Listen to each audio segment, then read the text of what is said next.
So off we go on this daunting project. So here are the little plans, and it shows all the different formers. You can see there's two formers at each bay, and then in between are the paper skins that go in between those pieces. And those are butt joints, meaning that you're going to have formers against one another. Now, what I decided to do this time was take somebody's advice and cut formers out that are butted up against each other at the same time. So those two, for instance, are going to end up at the same place, station. Um, so what I did was I took some little pasty glue there, and I would glue the paper onto one of these pieces and then trace it out onto two pieces of, in this case, 1/16 balsa, and that way I end up with two identical pieces if I cut them out at the same time. And so far, that's actually worked out really well. So where they're supposed to be butted up against each other, it works. And so here's the first one I did. I didn't show it on camera. I just wanted to see if anything fit, and lo and behold, fit really well. So maybe, you know, this by eye and hand and slide rule and all that French curve, maybe it'll work.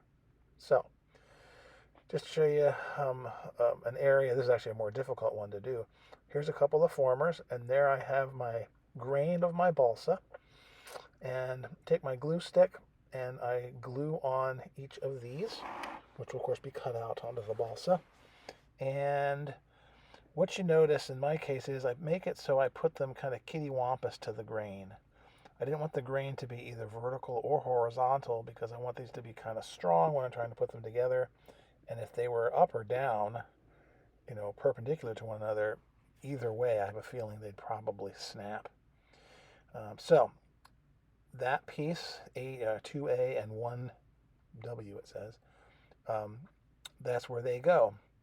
And they go basically right on either side, and that means there's a little number 2 is the skin that goes between them. So there's the skin, and the edges on these are interesting. There's a little piece there, a tab that you're supposed to cut out, even though I believe you cut it out, even though it's right up against that piece, because you can see they have little center lines on it. So I cut these out, and then I glue them to the ends using those little tick marks as the center. And the rest of this is just carefully cutting this out at high speed, no less. Not a lot of straight edges on this thing. I'm really just following right along on the line. A couple places I can do straight edges on the very edges, for instance, but most of the time it's not that way. So first thing I did was to then put some glue on that tab, or half of that tab, and then basically put this down and line it up so that the edge or the tab is basically even on either side. Just like that. And then you just sort of push down, make sure that's even, push it down, and now you have your tab started. On these pieces, there's a weird cutout, and I'm not sure what it's for, but you start cutting at that little hatch mark and then go down and around. I looked up what the end meant on the plans. And I don't understand why you cut through on 3 of the sides, but the 4th side you don't cut. I'm wondering if it's just because it'll make things stronger to put together. And then in the very end, you are going to cut up that top piece, because this is all part of the nose. The part in the cockpit is all the same. So I think this is just, you leave that top part in so that you have a full former, so that you have a better chance of having something not crush. That's my thought anyway. So here's this piece, and it's going to roll around, and you're going to put it together with some glue against those tabs, like so. And that's the bottom, and that's the top. Here's the bottom there, and the other side is the top where the window's going to go. And this, by the way, is a much harder piece in terms of shape compared to the one I did off camera to test. So this is actually a good one to show you, because this one took a little bit of work to get it together, believe me. And we actually tried to put the formers in anyway. But these roll around, and with careful cutting, everything seemed to line up. I got my center line. All those extra lines you see there are going to be parts of some formers that go down there, and that later on you'll see that. Those are just indications where those lines go, or where those pieces will go. Anyway, squeeze this together, and then you got a nice seam and a nice seal for the glue. Now, when I take my formers, I always draw the little hatch mark they have for the center, and I draw it on the other side of the former, because when you do start lining these things up, you end up, at least I end up, sort of putting them through one side or the other of the skin, and then you need to have those to sort of line up on the hatches on the skins too. So I make sure that those little lines, like there on that window, I make sure I can see that one on that side, on the inside, both front and back, fore and aft, I guess. Of course, the bottom one, you got the seam there from putting it together, so you know where the center of that one is. I still usually put a line on it though, because sometimes in the heat of battle it's hard to see. Yeah, see, there I am. I'm putting it down there. So this is all just setting it up, getting ready to put things in, and now you basically start test fitting. And so the front piece, you got to figure out which way it goes. In other words, is the printed piece looking out or in? In this case, it's looking out by looking at the plans. And so you stick it in on one side and kind of push down, and using the table or cutting board, that makes it so that former goes right up and should be relatively flush to the skin. And so this is basically tests, and I'm lining up my little hatch marks. And then when you pick this up and look at it, it isn't perfect. And in fact, I need do a little bit of trimming here, but that doesn't look too bad. It's straight on there, looks okay. Now I try the other side. And the other side is a much larger piece, as you can see. And so it's a little bit more difficult to put in. And so what I'm doing here is putting it on the bottom and then trying to fold the sides up so I get a basic curve, a basic bend where they're supposed to go. Again, teasing the paper into a shape sort of before you actually shape it. That just makes it so that things will be a little easier. But you can see I'm just playing around. I can't quite notice the piece of balsa in there. So and then since it's such a hard, a very it's a steep sort of angle between the formers, I decided to take a little straight edge take some sandpaper, and all I'm doing, not changing the shape of this. I want to keep it the same because it'll butt up against the other one, but I am beveling the edges so that that corresponds with how sharp the angle is for the skin to detach. Sadly, I didn't read the plans clearly enough. I'm actually doing this backwards. The gray part is going to be when I put this on. It won't matter because I'm going to scratch build the cockpit and paint it, and all the rest won't matter. But the paper part is supposed to actually be forward. So that's my fault. I messed this up. I'm trying to be very careful. I ended up doing it backwards. But in any event, the former is still the same former. But you don't want to change, like I said, the outside shape, because the next former that goes with it, I guess a 3A or something, fits right up against it, and you want to have a nice seam there. So I'm still just kind of testing to make sure I can get it in. And with a little cajoling here, it goes in just like that. And a little bit of pressure. And you can see, because of the shape again, it is at an angle against the former. So I think you have to bevel it a little bit. If you just left it straight, you'd have a devil of a time getting that piece of skin on, I assume.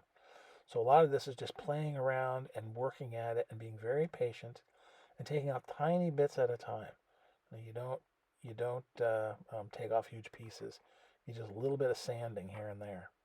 So in this case, what I did was I decided on this particular one, again, because of the shape and the very strong angle that they're on, that they make, I decided to take the top and just start gluing it into the top piece of the skin. So lining up my little tick mark and then putting it in there so that it's flush. Again, you want this to be absolutely flush. Again, remember, this piece is actually backwards. I should have balsa. You should see balsa on this side, not the gray. The gray should have been facing forward. Anyway, I'm taking my thumb and I'm trying to make sure that it dries flush with the skin. Because again, you want it to be nice and flush so that when it goes up against that next piece and butt joins, it's able to make a nice join. You don't want to have anything sticking out over. What I did then was I was able to take an old X-Acto blade, use that as a glue applicator, and basically come around here very carefully around the edge and add a little bit of glue at a time and bring the pieces, bring the skin down around onto the former. Um, what I've done, the bottom is already put in, and now I'm just trying to make these even. See how I pushed that little piece in with the gray? You could see how it disappeared, the former disappeared into the paper. But again, the skin is just exactly, as close as I can get it anyway, right on the edge of the paper, as close as I can get it. And I just worked my way around very slowly and let it dry, um, making sure that it's all together. You can see that bottom piece, there's a little bit of a bow, so I can easily put this in. That probably means technically the former should be a little bit bigger, or the skin should be a little bit smaller. But in my case, I think it's going to work out just fine. Because again, I don't want to play with the formers now that I've actually, cut them out in pairs, the ones that fit. But now I just put my glue on there, again, making sure it's flush. And this is all just more of the same. Now, one part was a little not behaving. And see, I took that piece of wire that I have bent like an L and used that to sort of pry it up. And that worked really well. Put a little glue in there, and that got me in good shape. So there it is. That part looks good. And then I'm just test fitting it up against the piece it's going to fit up against. And heavens to Elsbeth, it actually fits nice. There's a slight seam I can address a little bit, but from the top view, for example, it is very clean. Um, it looks pretty good. Those pieces are even kind of lining up, although in the end it turns out they don't quite. But I'm amazed here that the formers are not, the skins aren't different sizes. They actually wrap around and meet up. So I'm pretty chuffed by how it's going so far. Now I'm going to put this piece in, and I follow the same deal. I can't go through one side and push it down flat and use the table, because the other side has the former installed. So you have to just very carefully put this in and play with it and sand it a tiny bit and try to get it in so that it just fits. And it took a lot of fiddling and a little bit of sanding here and there to get it to go in. And here I'm just trying to, again, do tiny little bits off. This one I don't have to worry so much about having another piece on there, because this is going to be, well, actually, there's one more piece that goes on here on the front. But it's a small piece, which is going to be easier to deal with. It's not the main fuselage part. So there I am trying to get into place. And each time you do this, it gets better and better. And lo and behold, you finally get to the point where it goes in flush. And then once you do that, you simply glue it in place. But it takes a while. There it is, glued in place. And I've just made sure that it's all flush. And there's this little piece. And there's the piece that it fits onto. And you can see you just match those notches up. And as I'm looking at this again, I'm amazed how nicely the panel lines even match up. One side's better than the other, and I'm glad I'm not putting embossing quite yet. Now, to make sure it was a good fit, I basically took a sanding block, I'm just demonstrating, and took the pieces that are going to butt join and just basically made little circular motions around them so that I could just sand them down a little bit to make them so that they're dead flat. Because if you have a little piece that's not quite right, that will show up and it'll be difficult to fit. At least that's what's happened to me in the recent past. So here, I go ahead and put some of my glue on, and put a fair amount on because I want to make sure that it all glues together and is strong. Again, I can't imagine. You see how much I'm manhandling these formers. I can't imagine doing this with a cereal cardboard, which is what originally they were done with. I just cannot imagine that. Balsa is so much easier to use, in my opinion, and much more forgiving. So again, no matter how Polish this looks at the end, it won't be Polish. Anyway, get off a little bit excess glue, and it just takes, what you have to do is just fiddle with it.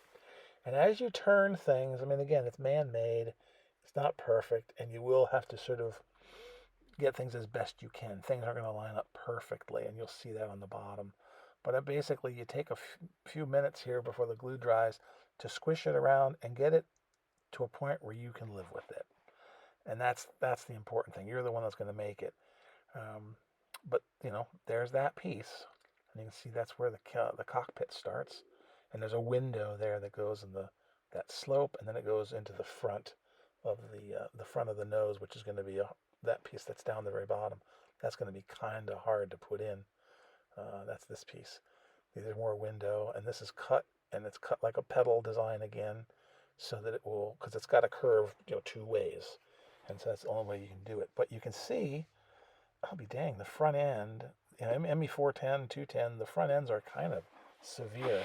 They're curvaceous and nice looking, but they aren't easy to model in paper. That's for dang sure. So I'm impressed that it's coming together as much as it is. Now here I'm starting to test fit this piece, and you can see there's a dotted line there, and there's some other little pieces that are for formers, little marks for those. But that piece is going to go on there ultimately. And what I decided to do in this case was, I had the bright idea, since on the bottom there's formers that make that underside, they're also going to help key in that front 1W former there. I decided I'm going to make these next. So these formers are all supposed to go on these indications where there's lines. There's a center line where that long keel, that 5G one goes. And you can see there's two little marks on there. Those marks line up with the two marks that are on that underside piece. So this is just a matter of gluing these in place. And again, you'll notice when you start doing this, it's not going to match up perfectly. You can see especially the little lines that go up towards the front of the nose, you can see they're not in line with each other. But I line up those two little lines there, and you can see the line that's for a former right between the numbers. And I'm just sticking this on there, gluing it, and make sure it's straight, and make sure it is not canted over. And really the back end there is actually, it's right over my center line on that B former back there. And then these pieces go on either side like that, and they have a nice little cutout on them. Basically, it lets it form around that chin on the edges. They're dished out a little bit, and they fit, pretty exemplary fit, if I do say so myself. And now these two pieces are oh wait, this is the former. There's a former that goes right there. Now that one I'm not quite sure about, because that one is longer than what the drawing shows there. You can see it's considerably bigger. So all I did was stick it on there and eyeball it to what I thought would be about center. And the last ones are these two strakes that go out into the front. They attach to that one former and go straight forward. And they're a little long. Again, they could be a little long because maybe my former is supposed to be back a little bit. But that doesn't matter. Straighten it up and it'll be fine. That's where that goes. And it goes down and touches those two strakes there. And then you can see the top is going to be flush with the window up there. So those two pieces, all I ended up doing was taking a sanding block and sanding those down. And that is the bottom skin that goes over those pieces we just did, right over this. That might be a joy to put on. I don't know. We'll see how that goes. But I've sanded those off, and you can see this fits right there, and it does fit nicely. It needs to be angled, beveled too, I think, to hold or to have a good place to put that front nose piece. But it's definitely coming together. So I went ahead and put this on, and again, it's a matter of putting it on and squishing it around and getting a nice glue joint, and basically fondling it until you have it where you think it's about right. And again, you can try to line up those tick marks, but you're also going to have to accept a little bit of defeat here and there and just get it so that on average it looks pretty good. Make sure that when you look at it from the front, the nose isn't really canted one way or the other. Make sure it's not rolled or anything. You want to have it as straight as you can. But there it is, and you can see, like I said, it's actually the same size as the one behind it, but it looks funny because it's flat going out. So those will have to be beveled. Yeah, like that. I'm gonna have to bevel those all the way around to make sure that that piece will fit on. but that's not a horrible job. But it looks funny, but that piece is going to go, the wing is going to go fit under there. So it's coming together.